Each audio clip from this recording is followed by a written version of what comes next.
আজ আমার সাথে খুব একটা বাজে জিনিস হয়েছে। তো কি হয়েছে সেটা আমি তোমাদের সাথে আস্তে আস্তে শেয়ার করছি। প্রথমেই বলি, আমরা গিয়েছিলাম ডাক্তারের কাছে ডাক্তার দেখাতে। আর আসার সময় অবভিয়াসলি আমরা যে দোকানটা থেকে চা খাই সেই দোকানটা থেকেই চা খাচ্ছিলাম আজকেও।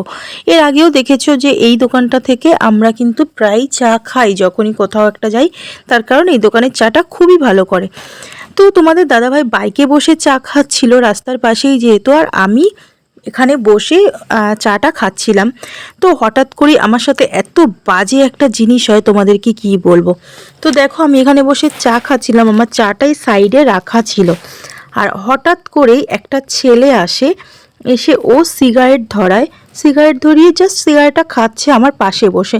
ঠিক আছে, আমি কিছু মাইন্ড করিনি। তো তারপর কিন্তু আমার চাটা যে পাশে রাখা ছিল, আমার চায়ের উপর দিয়ে ও সিগারেটের ছাইটা নিয়ে ও বাইরে ফেলছিল।